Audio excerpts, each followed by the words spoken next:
As we begin, I want to make sure I don't run ahead and that I'm in too much of a hurry. Because really, what I want to do is I want to be thorough. I want to be clearly understood. Very often, if for instance, I'm in a Bible study and folks have come to the house or I'm at somebody else's house, there's kind of a time frame there. So I don't want to be held to a time constraint as far as that goes, and I don't want this to feel rushed. If I'm in the pulpit and if I'm preaching, I'm trying to keep it down within about 45, 50 minutes. And so there are these time constraints. So I want to be thorough, but I don't want to try to jam too much into one session. So that being said, a little bit of background as far as how I'm approaching this, and just kind of as a policy. When I'm going to go in and study a passage, I'll read it through first and try to get an overview. And this, of course, is done with a good amount of prayer as well. I've been at this now for, I think, speaking of kitty cats, there's one right there. I've been at this now for about 55 years. I came to Christ when I was in junior high school. Yes, I'm that old. And I had some really great teachers, some really great mentors, and sometimes it was easier than other times learning, just like any of us. So I've been at this for a little while. So sometimes I have to stop and pause and realize, okay, I don't want to use too many $2 words or $5 words or whatever. It's really easy to make assumptions, you know. You start talking to your friends, for instance, and you start using words like justification and sanctification, propitiation and things like that. And sometimes people will look at you a little bit horsey-eyed, like, what are you talking about? No, I have no clue what you're even talking about here. You just used a word. I'm lost. So I don't want to do that without explaining. If you catch me doing that, I apologize. I'm going to try not to do that. Some assumptions I'm going to make going into this are some very basic things, like I am presupposing that you believe the Bible is the Word of God, the inspired Word of God. If you don't, you might educate yourself on some things that I'm teaching here on this channel, but I don't know that you'll come out any wiser for how you might approach Scripture, how you might change your mind as far as that goes. I would recommend, if you want to know is the Bible believable and all of that type of material, is that you look at biblical apologetics. Now, apologetics, it's from a Greek word, apologia, which doesn't mean to apologize. I have no apologizing for believing what I believe. Christians don't. What it is it's the defense of the faith is what the word means in the original Greek. So there are channels that do that and do it well. But look up biblical apologetics, and there are any number of groups that will pop up that will address those concerns. Point your friends to them. This is assuming that you believe the Bible is the inspired Word of God. I do not get nitpicky on translations. For those out there who are King James onlyists, I am not that. Like the King James, I came up on King James way back in the early 1970s. I had King James. It really helped me though in understanding Shakespeare though when I started getting into Shakespeare, especially in high school with that requirement. So I like the King James. It sounds very poetic. There are some translations, though, that I think are a dumpster fire. I don't want the message. There are some things like that I think it's best to avoid. opinions vary on what's really good. What I like to do when I sit down and study is have several translations handy.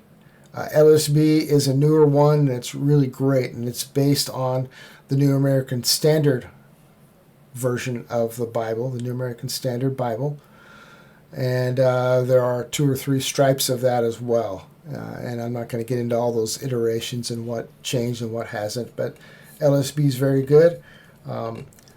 I went for a long time with the New King James Bible. I like that as well. There are certain ones like that, or the ESV, and some of these translations,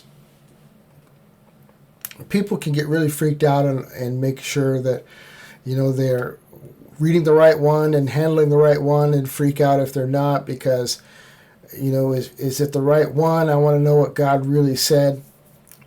And that's problematic because we don't speak that language. The sentences are laid out differently. The way the context is presented is differently. It's not word for word how it was spoken or written down in the original languages, because we don't speak those languages. Sentence structure to convey meaning is very different. So it's best to sit down with several translations. And you can open up any number of those browsers like Bible Gateway, Bible Hub, things like that, where you can open up a lexicon, so you can look up the original Hebrew text for the Old Testament, or you can look at the Greek for the New Testament, and you can double check words. But even if you don't do that, the differences between one translation and another of the better translations is going to be so minuscule so as to not really make any difference at all. Nothing is lost in translation as far as that goes. Get comfortable with those and do what's best for you. Double check me. I am not the gospel. I make mistakes. Trust but verify. In fact, you don't even have to trust. Just read for yourself. I'll show you how I got there. You should sit down with your notes and compare and double check everything I say. Don't believe anything I say. Verify everything. I know a lot of people out there think that they are God's gift to humanity and they've got all the answers. And I've learned over the years, again, that I've had to reform my thinking a lot. I've come to some conclusions after about 55 years, and that's what I'm presenting here. So those are some predominant things to keep in mind, is that I'm assuming that you believe that the Bible is the inspired Word of God. And as we get into the Bible, you need to have in the back of your mind how you arrive at understanding the things you do with what the Bible says. And that would be your hermeneutic. I don't mean to be condescending and talk down to anybody, but I'm going to assume that you know very little, or that you're uninitiated or pretty new. And I would have liked to have learned a lot of these things myself when I was brand new in the faith. And I did learn them, but I had to get on the phone a lot. And that was back in the days when it was probably getting on the phone and doing a rotary phone call and hoping I get somebody. And they might have had an answering machine or did not. It's not as easy as today, where you do a quick text or a quick phone call and people always have their cell phones with them. So it took a lot longer back when I first came to the faith. There are some great things that come with all the mess of this new era, and computer technology and telephones and all that good stuff. Enjoy the benefits of those things, and then be wary of the dangers. Be wary of the dangers of getting lost on YouTube. Everybody's an expert on YouTube. You can go down rabbit trails and be gone all day, all night, all week. As we go in, you'll learn some hermeneutics. You need to learn some things like the Bible is written by men, by over 40 authors, but superintended by the Holy Spirit. So their voice comes out in the scriptures. But the author of all the scriptures is God. God's powerful enough. He created everything in 6 days. He can make it to where 40 men can write these 66 books, 66 in the English translation, these 66 books, and make them understandable, convey his meaning, convey his intention in having the writers write out what he is instructing them to author. You're not going to have contradictions. You'll have apparent contradictions. You'll have some things that look like, well, this says this and this says this. And sometimes it's intentional. It's like reading the Proverbs. Proverbs will do that. It'll say something about a fool, and it'll say to listen to a fool, and then over here it'll say not to listen to a fool. So it depends on the context.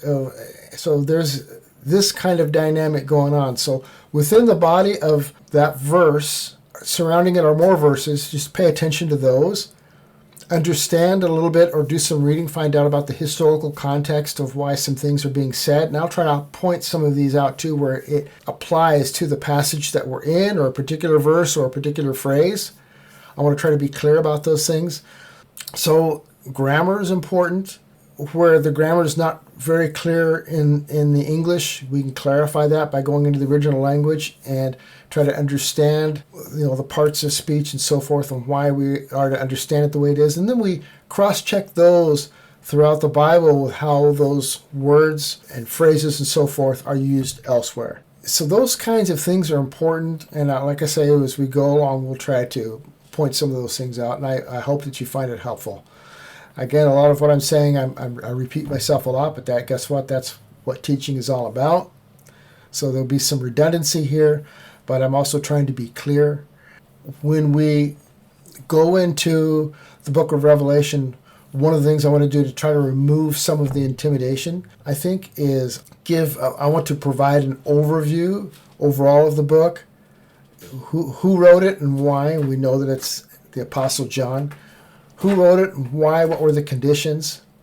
So we want to try to do some of that and look at the layout of the book, some of the rules of the book, some of the nuances of the book that makes it different from other books maybe, and how we can make some of those things clear. So with that, I'm going to break this off here because, see, we've already been going about over 10 minutes, and I want to just try to break this off here before we go into some background information on the book of Revelation and how we approach it, how we are to understand it. So that will be the next session. We'll start going into that and take our time with that. So great. I'm glad you're here. Let's keep going.